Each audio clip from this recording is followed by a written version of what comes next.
gente! Como é que vocês estão? Tudo bem? Eu espero que maravilhosamente bem. Nunca se esqueça que essa pergunta é sincera, tá? Não é aquela pergunta que diz, e aí, como tá? Tudo bem? E não ouve a resposta. Eu gostaria de ouvir se vocês quisessem me contar. Bom, o tema de hoje, na verdade, foi uma sugestão da minha filha mais velha, Natasha. E um dia a gente estava conversando e ela falou assim, mãe, por que você não grava um vídeo falando sobre depressão? Eu falei, né? Ela falou, você já passou tanta coisa, superou tanta coisa, tem uma história grande aí para contar. Quem sabe você possa ajudar alguém do outro lado, ou as pessoas, às vezes, assim como vocês achavam que estava sozinha no mundo, pode ser alguém que também acha que só ele, ou então que só pessoas, né, desse jeito ou daquele jeito têm depressão, enfim. E eu achei uma boa ideia.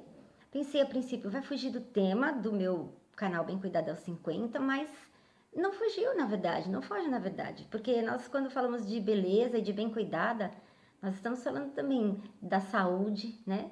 Da saúde mental, da saúde física, da saúde espiritual, de tudo isso nós precisamos cuidar, porque tudo isso envolve o tema beleza, né? E bem cuidada. E a única coisa que eu resolvi foi o seguinte: na verdade, eu tive síndrome do pânico primeiro e depois fui acometida de depressão. A depressão veio de brinde.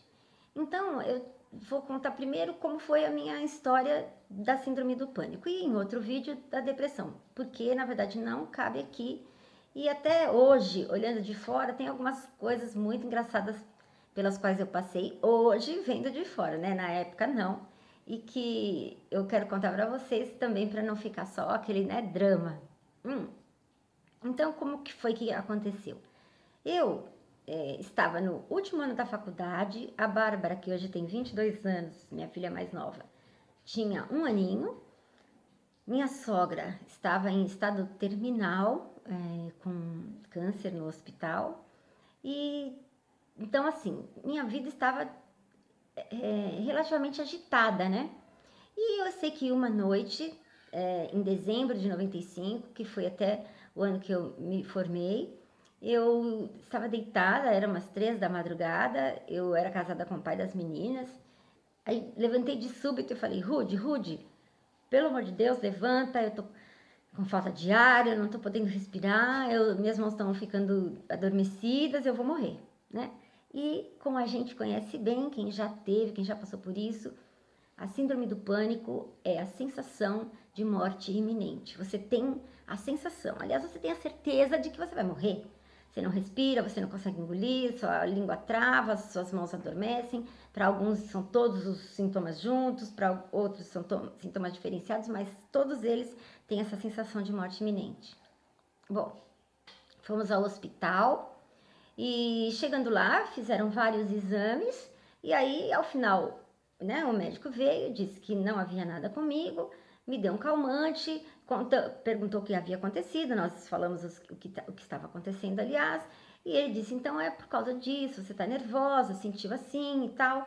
Aí eu, né, eu tomei os calmantes, uns calmantes fortes e tal, e vim aliviada relativamente para casa, né, preocupada, mas aliviada, assim, aceitando realmente que aquilo era uma consequência das coisas que eu vinha passando.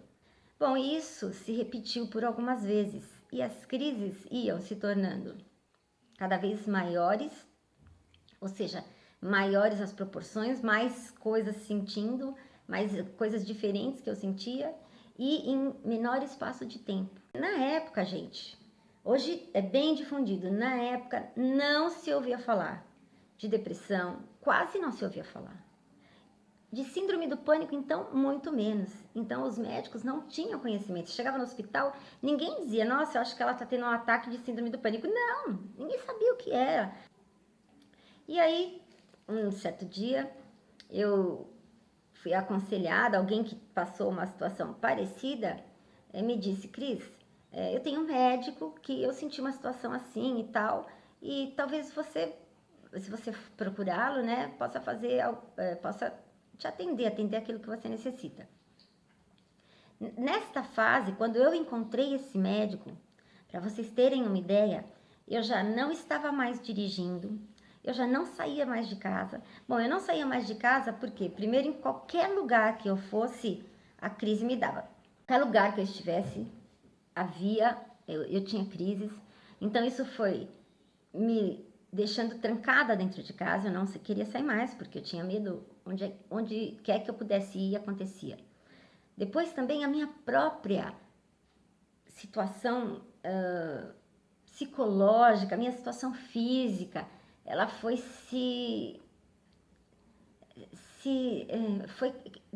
foi decaindo, eu fui assim, virando, eu falo que praticamente um zumbi. Então, no final, eu não comia mais quase direito, eu não saía de dentro de casa por medo, primeiro por medo, segundo pelas minhas próprias condições físicas e emocionais. Não dirigia, eu parei, comecei a parar a minha vida. Ficava desesperada quando as pessoas iam em casa, porque eu não queria que elas fossem embora de jeito nenhum. E daí quando a pessoa dizia assim, não, olha, Cris, eu vou mesmo. Não, eu me agarrava assim, falava, não, por favor, não vai embora, não me deixe sozinha. Então assim, era trágico, constrangedor, né? Bem triste mesmo, porque eu tinha medo, se eu estivesse sozinha, tudo bem, eu tinha, né, na época, a minha empregada, que era muito boa gente pra caramba, mas assim, eu me sentia sozinha, parecia que aquela pessoa me fazia sentir melhor, as pessoas que me visitavam, quando estava assim, né, em algumas situações me fazia sentir melhor. Bom, aí, sem deixar aqui de citar que eu fui em centro de umbanda, em mãe de santo, em benzedeira, em igreja evangélica, em tudo que você possa imaginar, eu estive procurando cura de todas as formas, né? É óbvio, gente, quem sente o que, quem sabe que é síndrome do pânico, sabe que a gente fica entregue completamente e vai atrás realmente. Fica refém daquelas sensações, né? E então, assim, o tempo passou, fui procurar o tal médico que eu disse, e pela primeira vez me receitaram um remédio, ele me receitou um remédio chamado Anafranil, e esse remédio começou a fazer com que as crises fossem amenizando.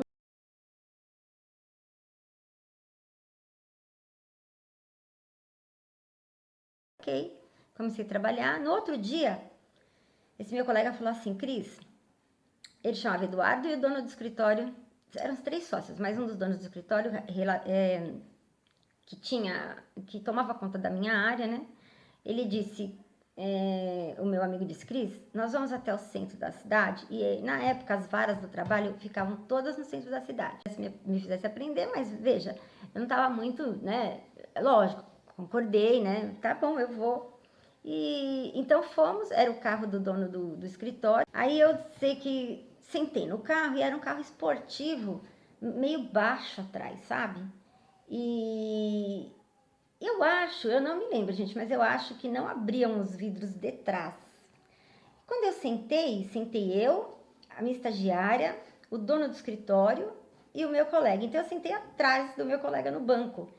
E ele, bem gordinho, empurrou o banco para frente para caber e o banco veio, encostou na minha perna e eu me senti presa. Aí quando o dono do carro entrou no carro, deu a partida, trava, né? Eu vejo o carro travar. Gente, isso começa a trazer, assim, uma sensação, uma situação, acontece acho que uma ebulição lá dentro. Aí, não contente, né? Os vidros fecham completamente, liga aquele ar-condicionado. Bom, naquele momento eu parei de raciocinar, né? Assim, de ter um raciocínio lógico sobre as coisas. Ai, gente, olha o Zeca. Aquilo branco que vocês estão vendo é uma fraldinha dele. Ele é paraplégico, meu amor. E naquele momento eu não tinha mais, começa a desencadear aquele desenrolar, né? Aquela situação emocional que vem assim, não crescer. Mas aí eu respirava fundo, assim, fechava os olhos e tentava focar, sabe? Eu tentava tirar a minha mente daquela situação. Eu falava, meu Deus, me ajuda que eu fique aqui. O centro da cidade é perto, vai ser pouco tempo. É o meu segundo dia de trabalho, eu tô com o dono do escritório. E aí, num determinado momento, esse meu colega virou assim e falou, Cris, e aí, tá prestando atenção no lugar? Aí eu falei pra ele, olha, eu nem tô prestando atenção, falei pra ele, porque eu tô me sentindo tão presa aqui. E aí ele falou a palavra que desencadeou toda a crise, né? Ele falou, então vamos deixar a Cris presa aqui. Na hora, parei completamente de pensar, a razão foi pelo ralo, e eu simplesmente, no segundo dia de trabalho, dentro do carro do chefe, falei, abre esse carro, pá, pá, pá, no vidro batia, abre esse carro, eu vou morrer, abre o carro. Assim, básico assim. Dei um escândalo e batia no vidro, tipo, pra quebrar o vidro do carro. Aí o Eduardo, dono do carro, né, do carro, e chefe, parou assim, subiu numa calçada e tal, aí abriram, me tiraram do carro, todo mundo me olhando com aquela cara assim de, meu Deus, que é isso? Aí eu tremia, não conseguia quase nem parar em pé, enfim, dei uma acalmada, riram bastante da minha cara, ei, Cris, não sei o que, tal. Aí fomos até o centro com o vidro aberto. Vocês têm noção, gente, tem noção do que passava pela cabeça daquelas pessoas, do que passava pela minha cabeça, de tudo que eu estava sentindo, porque eu não tive controle, eu precisava sair daquele lugar naquele momento, senão eu ia morrer. Para quem pensou, e eu também pensei, que eu seria demitida no próximo dia, não, eu não só fiquei, como 1 ano e meio depois eu me casei com esse Eduardo, que era dono do escritório, né? Então, não deu certo, tudo bem, já descasei, mas assim, quer dizer, era uma coisa que totalmente imprevisível, né? Então, veja, se você já perdeu a esperança, retome-a, porque em qualquer situação, quando é para acontecer, as coisas vão acontecer. E a segunda vez, que não foi a segunda vez, foi mais uma de muitas, eu trabalho faz uns 10 anos para um cliente e o dono da empresa, ele é uma pessoa super ligada, participante, acho que ele faz até parte da comissão das coisas importantes lá, num festival que acontece lá em Parintins, no Amazonas. Então, o Boi Garantido e o Caprichoso, né, são os representantes e acontece lá. E eu tô com ele há uns 12 anos. E toda a vida ele falou, Cris, vamos no festival, tudo pago, avião de ida e volta, hospedagem, eu ficava na casa dele, a casa dele maravilhosa, divina, em frente ao Rio Amazonas, não sei se é Rio Negro ou Rio Amazonas, mas assim, dava até para ver boto, eu já tinha visto muito nas fotos, uma coisa maravilhosa, um pôr do sol, uma coisa linda, perdia. E então eu não andava, né? Não andava em avião. Aí quando eu comecei a andar de avião, chegou num dado momento, eu falei, tá bom, Sandro, então eu vou aceitar que agora eu já tô andando de avião. E fui para Parintins. Só que acontece o seguinte, de Manaus para Parintins, que é a cidade onde acontece o festival, os aviões são pequenos. E aí eu disse pro Sandro, não viaja em avião pequeno. Não viaja. Exatamente assim que eu tô dizendo, milhares de vezes. Aí ele disse, não, Cris, não tem mais essa de avião pequeno. Todos os aviões agora são grandes. Eu falei, Sandro, olha bem e tal. Não, beleza. Aí cheguei em Manaus, dormi na casa de um casal de amigo dele, aliás. E no outro dia de manhã fui pro aeroporto de Manaus. Chegando lá, beleza, despachei minha mala enorme, tal, não sei o que, beleza. Aí deu a hora de ir pro avião, né? Fomos lá, pegamos o ônibus e descemos, né? Lá onde ficam os aviões. E aí eu olhei, primeiro, a escadinha para subir no avião era por trás, não pela frente, como são os aviões normais. Segundo, eu olhei o avião, todo avião é grande perto de mim, perto, né, das pessoas, mas perto de mim tem 1,5 m, todo avião é enorme. Mas eu vi que não era tão enorme quanto eu gostaria que ele fosse enorme. Mas tudo bem. Aí subi, a escada já era estreita, para começar. Toda a escada é estreita, mas aquela já era mais.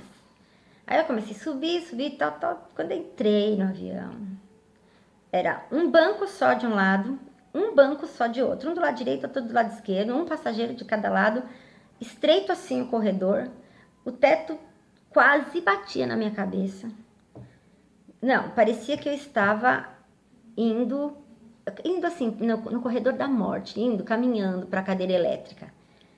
Quando eu cheguei na metade, aí entra em ebulição, né? Daí você vai perdendo controle, e chegou na metade do caminho, eu falei, gente, dá licença que eu vou sair, virei, o pessoal tentando entrar, eu por aquele corredor, querendo sair rápido, porque na sua cabeça, se você não sair imediatamente, vamos fechar você ali.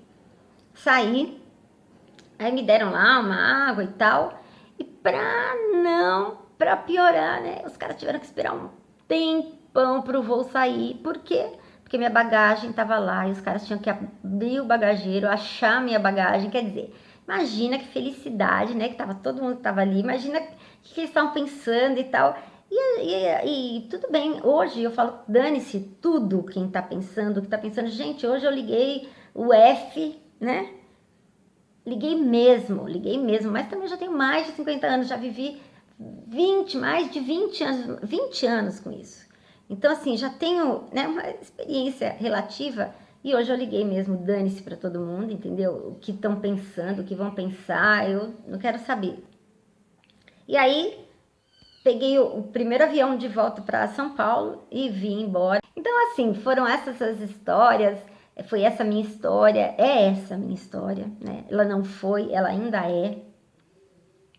Então, tem esses episódios que hoje eu olho para trás e brinco e dou risada, conto eles de uma forma cômica, né? Na época foi bem difícil. Conviver com a síndrome do pânico é muito difícil. Então, o que eu tenho para dizer é: qualquer pessoa, né, pode ser acometida, não é fácil, mas é possível a gente sobreviver, é possível a gente viver. Nós muitas coisas, não sei vocês, eu perdi muitas oportunidades. Então, o que eu faço hoje é não chorar os prejuízos, não ficar pensando nos prejuízos que eu tive, porque aí senão você fica, né, pior, fica deprimido, fica se achando um lixo, se achando a pior das pessoas. Não escute aquelas pessoas que dizem assim: nossa, você tem que ser forte, tenha fé, não precisa tomar esses remédios, não precisa, tenha força. E aí você se sente uma porcaria, você acha que você não é forte, você acha que você não tem fé. Quer dizer, as pessoas estão te chamando indiretamente de fraco. E eu não passei a não ligar para nada disso, falar: tá bom.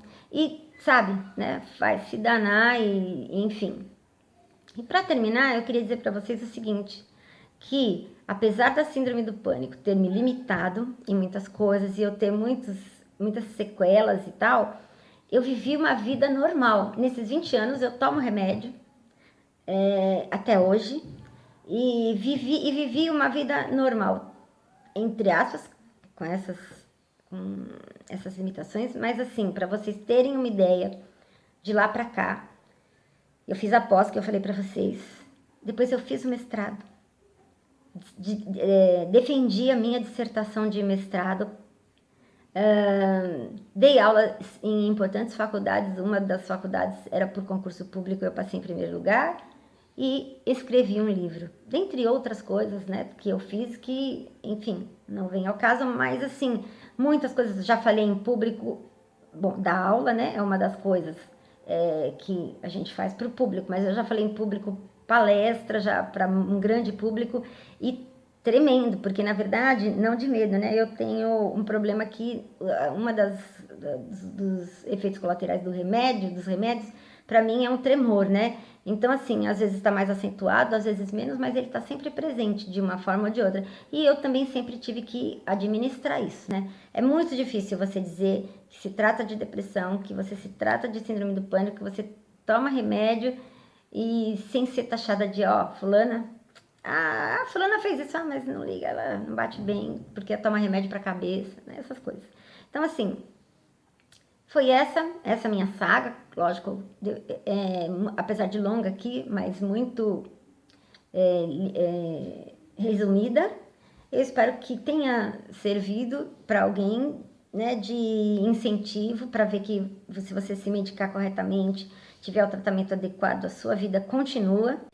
E então eu espero que tenha servido para alguém, ou que se não serviu para você e você conhece alguém que tenha tido esse problema e você achou legal, né? Que você passe para a pessoa, porque é muito difícil, a gente se sente sozinho realmente. Eu nunca parei de tomar medicação, sempre tenho várias sequelas, fiz todas as coisas, fora isso, cuidar de criança, cuidar da casa, eu tenho vários animais que eu peguei de rua, então assim, tudo isso demonstra que a gente é forte, sim, que a gente é capaz, desde que você tenha o tratamento adequado.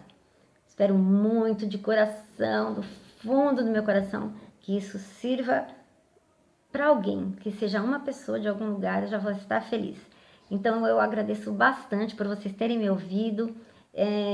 Quero mandar muitos beijos para todos do fundo do meu coração e que a gente se encontre no próximo vídeo. Até lá, tchau!